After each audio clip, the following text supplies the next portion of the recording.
आपके हस्बैंड आपके बारे में क्या सोच रहे हैं। तो चलिए इस टॉपिक पे रीडिंग करेंगे। आपके फ्यूचर जो हस्बैंड अभी हैं या फ्यूचर हस्बैंड आपके बारे में क्या सोच रहे हैं। चलिए इस टॉपिक अपने अपने हस्बैंड का नाम ले लीजिए और यूनिवर्स से अपने मन में क्वेश्चन करिए कि मुझे ट्रू मैसेज दें कि जो उनकी थिंकिंग है वो मुझ तक पहुँचे, वो हम मेरे बारे में क्या सोच रहे हैं। तो इस टॉपिक पे हम रीडिंग करेंगे क्योंकि ये जो रीडिंग थी ना कहीं ये डिमांड की गई थी। तो इसकी किसी व्यूअर ने डिमांड की थी कि इस टॉपिक पे रीडिंग करें, तो इस पे मैं रीडिंग कर रही हूँ। चलिए अपने हस्बैंड का नाम लीजिए, अपने पार्टनर का नाम लीजिए, चाहे आपके फ्यूचर जो होने वाले हस्बैंड है जिससे आप कनेक्टेड हो, आपको पता है जो आपके पार्टनर हैं या जो हस्बैंड आपके हैं वो अभी आपके बारे में क्या सोच रहे हैं और फुल मून के दिन आपके बारे में क्या सोच रहे हैं। चलिए देखते हैं। प्लीज़ यूनिवर्स गाइड करें, डिवाइन गाइड करें। आपके जो फ्यूचर हस्बैंड हैं, आप लोगों में जो भी पुरानी कॉन्फ्लिक्ट हुआ, जो भी चीज़ें पास्ट में हुई, आप लोगों के बीच जो बैटल हुई है कहीं ना कहीं, और या उन्होंने आपके साथ धोखा किया या उन्हें ऐसा लगता है कि कुछ तो गड़बड़ हुआ है, आपने उनके साथ गलत किया है, ऐसा हो सकता है, वाइस वर्सा हो सकता है। तो वो ये सोच रहे हैं कहीं ना कहीं कि पास्ट की यादें उन्हें घेरें, बार बार पास्ट के बारे में सोच रहे हैं। वो आपको छोड़कर आगे नहीं बढ़ पा रहे हैं और आपको छोड़ के वो आगे बढ़ना भी नहीं चाहते। बहुत सारी रिस्पॉन्सिबिलिटी उनके ऊपर है, वो उन रिस्पॉन्सिबिलिटी को आपके साथ निभाना चाहते हैं। वो आगे इस रिश्ते को छोड़कर मूव ऑन भी नहीं करना चाहते हैं क्योंकि उन्हें कहीं ना कहीं लगता है कि कुछ कार्मिक चीज़ें थी, कुछ प्रॉब्लम थी, कुछ अवेकनिंग शायद इस रिश्ते में लेकर अवेयरनेस की कमी थी, कुछ झूठ छुपाया गया, कुछ सच्चाई छुपाई गई, जिस वजह से कहीं ना कहीं और आपके रिश्ते में प्रॉब्लम आई। तो कुछ छुपाया गया, जबकि अगर आप दोनों एक दूसरे से के साथ बैठते, कन्वर्सेशन करते, अपनी अपनी बात कहते, तो कहीं ना कहीं रिश्ते में प्रॉब्लम्स ना आती, चीज़ें सॉल्व होती। तो उन्हें ऐसा लग रहा है कि जो चीज़ें बात आप दोनों ने एक दूसरे से हाइड करी, कहीं ना कहीं आप दोनों ने अपने मन की बातें एक दूसरे से नहीं कही, इसी वजह से इस रिश्ते में प्रॉब्लम्स आई है। अगर आप लोग एक दूसरे से अपनी बात कहते तो प्रॉब्लम्स नहीं आती। तो यहाँ पे मुझे ऐसा लग रहा है कि आपके जो हस्बैंड हैं, फ्यूचर हस्बैंड या अभी जो हस्बैंड हैं, वो यही सोच रहे हैं कि बहुत कुछ इस वजह से बिगड़ा है क्योंकि आप दोनों ने एक दूसरे से कहीं ना कहीं अपनी बातें नहीं शेयर करी है, अपनी बातें नहीं कही है। जो ये अपनी जिम्मेदारियों को लेकर आगे बढ़ते रहे, आपको कम देखा, आपके ऊपर कहीं ना कहीं ये नज़र तो बनाते थे पर पूरी रिस्पॉन्सिबिलिटी नहीं निभाई, और वो चीज़ें इन्होंने पूरी तरह से आप पर फोकस नहीं किया। और ये भी सोच रहे हैं कि इन्हें कहीं ना कहीं आप पर शक था, कहीं ना कहीं आप पर ट्रस्ट इशू इनके मन में थे, जिस वजह से ही ये ऐसा करते थे। और रिश्ते का जो बिगड़ने का कारण है वो यही है, आपके रिश्ते का। तो ये सोच रहे हैं कि जो भी पुरानी पास्ट में जो भी चीज़ें हुई और प्रॉब्लम्स इसी वजह से हुई, अब इन चीज़ों के बारे में वो विचार कर रहे हैं, सोच रहे हैं। और सोच रहे हैं जो ये चीज़ों मैंने की या जो हमारे रिश्ते में हुआ, इसका आउटकम क्या हुआ, किसी को कोई फ़ायदा नहीं मिला। तो ये इस बारे में इस टाइम पे करंटली सोच रहे हैं आपके हस्बैंड और या फ्यूचर हस्बैंड कि जो भी हुआ, इतना सब कुछ हुआ, कुछ भी फ़ायदा नहीं हुआ। हमने एक दूसरे इस रिश्ते में इतने टाइम इतने साल बिताए साथ, इतना सब कुछ किया एक दूसरे के लिए, पर कुछ भी आउटकम नहीं मिला। तो क्या और भी इस रिश्ते में हमें आगे बढ़ना चाहिए, क्या इस रिश्ते को छोड़कर मूव ऑन करना चाहिए। पर बार बार ये आपकी याद और पास्ट की याद इन्हें छोड़ नहीं रही है। 7 नंबर यहाँ 2 बार दिखा है, तो 7 नंबर, जो 7 नंबर अवेकनिंग का ही होता है, क्लेम कर सकते हैं आप एनर्जी को, या 7 नंबर आपकी लाइफ में कुछ इंपॉर्टेंट फेज हो सकता है, ऐसा मुझे लग रहा है। ऐसा आपके जो पर्सन हैं ये ऐसा भी सोच रहे हैं कि भले ही वो इस चीज़ रिश्ते के बारे में सोच रहे हैं कि कुछ कमी तो रह गई, कुछ तो हुआ है, कुछ ऐसी चीज़ें हुई हैं जिससे वो कुछ छोटा मोटा एफर्ट लगाना जो कम हो गया, जिस वजह से वो आपके रिश्ते में वो फुलफिलमेंट नहीं आई, वो चीज़ें नहीं, वो कंप्लीशन नहीं आई।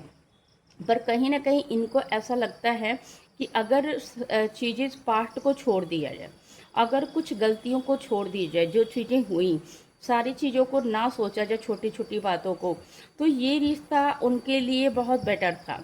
जो वो इमोशनल बोलें तो ये रिश्ते जब से आपके साथ ये कनेक्शन में आए थे, तब से इनकी लाइफ में इनका लक ने साथ दिया था। कहीं न कहीं इनका लक आगे बढ़ा, इनको आगे डेस्टिनी इनकी आगे बढ़ी, इन्होंने जो चाहा वो हर तरफ से इनको खुशियाँ मिली आपके रहने पर छोटी-मोटी गलतफ़हमियों की वजह से, छोटे-मोटे चीज़ों की वजह से इस रिश्ता बिगड़ा और इसी वजह से सारा खेल बिगड़ गया। तो आपके हस्बैंड ये भी सोच रहे हैं कि अब मैं क्या करूँ? कुछ करूँ या ना करूँ? आगे बढ़ूँ या ना बढ़ूँ? समझ में नहीं आ रहा मुझे क्या करना चाहिए, उस बारे में ये सोच रहे हैं। ये सोच रहे हैं कि अगर मैं उनसे दूर होता हूँ, तो क्या मैं फुलफ़िल हूँ? क्या मैं अकेली ठीक हूँ? क्या वो मेरे बिना खुश है? मुझे समझ में नहीं आता क्या वो अकेले खुश है? क्या उसे मेरी ज़रूरत नहीं है? ये बात भी वो काफ़ी सोच रहे हैं आपके हस्बैंड। वो ये भी सोच रहा है कि कहीं न कहीं ऐसा भी लग रहा है कि इस रिश्ते में कुछ न कुछ ऐसा हुआ है, जैसे लग रहा है कोई एक साइकिल कंप्लीट हुई है। इस रिश्ते में कुछ तो कंप्लीट हुआ है। ऐसा लग रहा है कि हमारे पास्ट के कर्मा थे, कुछ चीज़ें थी जो कंप्लीट हुआ है, अभी कंप्लीशन पे जाए। आपके हस्बैंड ये भी सोच रहे हैं कि मुझे ऐसा लगता है कि ये रिश्ता में, जैसे मैंने कहा साइकिल कंप्लीट हुआ है, तो ये स्टार का कार्ड आ गया कि जो अभी ये टाइम है थोड़ा स्पेस लेने का, आगे इन्हें पता है ये रिश्ता बेटर होगा, आगे चीज़ें अच्छी होंगी। इन्हें ये भी पता है कि थोड़ा हम लोगों को बैलेंस बना के चलना है और ईश्वर पर फेथ रख के चलना है, आगे चीज़ें ग्रोथ में जाएंगी। कहीं ना कहीं इन्हें आपका नाम बार बार दिखता है, बार बार कुछ साइन मिलते हैं, जिससे इन्हें लगता है कि आपका रिश्ता जो है ये कहीं ख़त्म नहीं होने वाला है। कुछ ऐसा हुआ था आप दोनों की भी, जिसके वजह से ये जो सिचुएशन आई वो आई। तो ये बैलेंस बनाने की कोशिश कर रहे हैं, इन्हें पता है आगे चीज़ें ठीक होंगी और ये पर्सन खुद पर वर्क कर रहा है। ये पर्सन खुद को बेटर बनाने की कोशिश कर रहा है, डीप स्पिरिचुअली कनेक्ट हो रहा है, ईश्वर से मदद मांग रहा है, ईश्वर से खुद के लिए समझ पा रहा है कि मुझे क्या करना चाहिए आगे। तो कहीं ना कहीं ये अवेकनिंग का फेज भी है। आपके हस्बैंड ये भी सोच रहे हैं कहीं ना कहीं कि आप बहुत खूबसूरत हो, उन्हें आप बहुत खूबसूरत लगते हो। आपके आने से उनकी लाइफ में, जैसे मैंने पहले भी कहा, अबुंडेंस आई। आपकी आने से उनकी लाइफ में चीज़ें अच्छी, वो ग्रोथ में गए। आपकी जो मतलब आप डे बाय डे ग्रोथ कर रहे हो, आपको उन्हें ऐसा लग रहा है कि जैसे आप उनके बिना पूरा कंप्लीट हो, आपको कोई फ़र्क ही नहीं पड़ता है वो रहें ना रहें। उन्हें ऐसा लग रहा है कि आप जो डे बाय डे ऐसी है कि आप लोगों को आपसे लोग अट्रैक्ट हो रहे हैं। आपकी जो चार्म है वो बढ़ती जा रही है, आपका ड्रेसिंग सेंस बढ़ता जा रहा है। जैसे लग रहा है डे बाय डे आप बहुत खूबसूरत होते जा रहे हो। आपके अंदर जैसा यहाँ 99 नंबर भी आया है, तो यहाँ 9 नंबर को भी क्लेम कर सकते हैं। 99 ये नंबर भी आज क्लेम कर लीजिएगा क्योंकि फुल मून है। तो आपके हस्बैंड ये भी सोच रहे हैं कि ये जो हमारा रिश्ता है, ये कहीं ना कहीं इस रिश्ते में जो ये पर्सन मुझे मिला, ये पर्सन बहुत ही खूबसूरत था, बहुत ही इसकी जो ये पर्सन मेरे लाइफ में जानने के बाद कहीं ना कहीं इसने खुद पर काम किया है, इसने खुद को निखारा है, इसने जो भी दान पुण्य आज तक किया है उसकी वजह से इसकी लाइफ में ग्रोथ ही आती गई है। ये पर्सन डे बाय डे और भी निखरता जा रहा है। तो इससे तो कोई कमी नहीं है, इस मेरे बिना ये खुश है, पर मैं ही बार बार इन चीज़ों के बारे में सोच रहा हूँ। ये पर्सन का जो इमोशन है आपके लिए पिघल रहा है। ये पर्सन दो तरफा सोच रहे हैं, दो तरह का सोच रहे हैं। ये आज जैसा मैंने कहा पास्ट में पीछे देख रहे हैं, तो ये आपके साथ अपने जीवन को आगे बढ़ाना चाहते हैं। जैसे कार्ड वेरीफाई हो रहे हैं, मैं ऐसे ऐसे मैसेज चैनल हो रहे हैं उसे बता रही हूँ। तो ये अपने प्यार को आपके लिए ही रखना चाहते हैं, ये अपने इमोशन को आपके लिए रखना चाहते हैं। ये बैलेंस वे में इस अपने रिश्ते को आगे बढ़ाना चाहते हैं, ये इस रिश्ते पर काम करना चाहते हैं। ये इन्हें पता है कि आप ही इनके दिल की रानी हो, आप ही इनके घर की जो कहते हैं ना कि गृह लक्ष्मी हो, आप ही इनके लिए बने हुए हो। आप दोनों, आप प्रैक्टिकल सोच वाले हो, ये थोड़े इमोशनल हैं, तो इमोशनल अप्रोच ये ज़्यादा करते हैं, आप थोड़ा उतना ज़्यादा इमोशनल नहीं हो। तो इन्हें ये भी लगता है कि कहीं मेरे ही इमोशन तो उसके लिए नहीं है, वो तो बहुत प्रैक्टिकली सोचती है तो अपनी लाइफ में आगे बढ़ जाएगी, पर मैं कहीं इमोशनली तो नहीं ज़्यादा बह रहा हूँ। तो मुझे बैलेंस होकर चलना है, मुझे उसे खोना नहीं, उसे ही अप्रोच करना है, पर बैलेंस होके आगे बढ़ना है। इस रिश्ते की न्यू शुरुआत वो करना चाहते हैं, इस रिश्ते में न्यू बिगनिंग करना चाहते हैं। वो चाहते हैं कि कुछ भी हो जाए पर मुझे आगे बढ़ना ही होगा, भले ही मुझे मुश्किलों का सामना करना पड़े, भले ही मुझे लाइफ में आगे और भी टफ सिचुएशन झेलनी पड़ी, कुछ भी होना पड़े आपको मनाने के लिए, कुछ भी करना पड़े, जो भी सिचुएशन आएगी देखी जाएगी, पर मैं आगे बढ़ूँगा। तो ये आपके लिए एक्शन लेना चाहते हैं। यहाँ पे फिर से रिपीटेड जो 6 नंबर का कार्ड आया है, तो ये दिखा रहा है कि अ, ये पर्सन आपके साथ यूनियन करना चाहते हैं, ये आपके साथ फिर से इस रिश्ते की न्यू शुरुआत करना चाहते हैं, आपके साथ फिर से एक बार एक होना चाहते हैं। ये फिर से लोगों को दिखाना चाहते हैं कि आप दोनों का रिश्ता जो है वो टूटने के लिए नहीं बना, आप दोनों एक दूसरे के लिए बने हो। अपनी हर खुशी में आपको साथ रखना चाहते हैं, अपने हर सेलिब्रेशन में आपको साथ रखना चाहते हैं। आपके बिना ये अधूरे हैं। आपके पार्टनर यही सोच रहे हैं, आपके हस्बैंड ये सोच रहे हैं कि मैं तुम्हारे बिना अधूरा हूँ, तुम भले ही मेरे बिना कंप्लीट हो, तुम्हें फ़र्क नहीं पड़ता मेरे होने ना होने से। हाँ, मैं अब खुद को बैलेंस करने की कोशिश कर रहा हूँ। पहले मैं शायद ज़्यादा इमोशनल था, या मैं चीज़ों पर ज़्यादा बैलेंस नहीं बना पाता था, पर मैं अब चाहता हूँ इस रिश्ते पर न्यू बिगिनिंग करना, इस रिश्ते पर काम करना, इस रिश्ते की न्यू शुरुआत करना, तुम्हारे साथ अपनी हर खुशियों को सेलिब्रेट करना। वो कनेक्ट करना चाहते हैं आपसे। वो यही बोलना चाहते हैं कि तुम्हारे ही साथ मेरी खुशियाँ हैं, आगे जीवन तुम्हारे साथ है, आगे ही का जो सेलिब्रेशन है तुम्हारे साथ है, तो इस बात को तुम समझो। ये संदेश आपको देना चाहते हैं। आपके हस्बैंड ये इस रिश्ते पर काम करना चाहते हैं, वो कुछ भी करना पड़े पर आपको जाने नहीं देंगे। ये अपना लव आपको ऑफ़र करना चाहते हैं। आगे देखिए कार्ड वेरीफाई हुआ, उनकी सिचुएशन जो पहले अलग थी अब अलग हो रही है।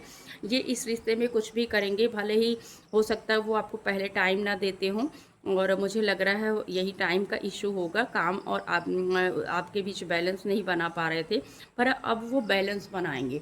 अब इस रिश्ते के लिए कुछ भी एफर्ट लगाएंगे, अब वो बैलेंस बनाएंगे। अब अपने काम और आपको दोनों को बैलेंस बनाकर चलेंगे। अपना लव अप कप आपको देना चाहते हैं, आपके लिए वो बदलना चाहते हैं, आपके लिए वो न्यू अप्रोच लेकर आना चाहते हैं। अब आपके लिए वो पहले भले ही मैच्योरिटी का भी करते थे, पर आपके लिए एक कहते हैं नहीं कि जब लव होता है नया नया, तो अलग ही जो एनर्जी होती है, वो एनर्जी आपके लिए अपने अंदर बदलाव करना चाहते हैं।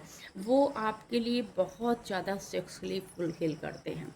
वो आपके लिए आप बहुत डीप सेक्सुअल फील करते हैं। वो आपके पर्सन जो हैं उन्हें ऐसा लगता है कि जैसे आप उन्हें अटैक करो, आपके बिना वो अंदर अंदर जल रहे हैं, वो किसी और से कनेक्ट नहीं हो सकते।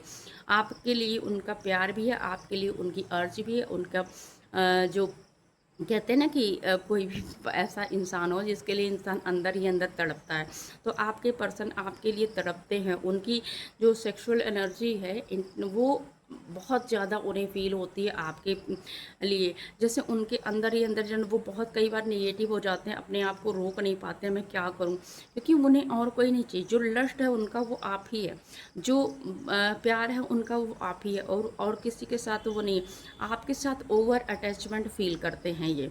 ऐसा लगता है कि आपके बिना जैसे ये रह नहीं पाएंगे, कुछ भी हो, पर आप दोनों को जैसे किसी ऐसा इनको लगता है किसी ने मेरे ऊपर जादू कर दिया है, मैं इसके ऊपर बिना रह नहीं पा रहा हूँ। ऐसा भी आपके पर्सन को फील होता है। तो बॉटम ऑफ द डेक देते हैं, द वर्ड का कार्ड आया है। तो ये जैसे लग रहा है आपके जीवन की एक साइकिल कंप्लीट हुई है, अब आपके जीवन में अच्छी चीज़ें आने वाली है। यही एनर्जी निकल के आई है आपके पार्टनर की।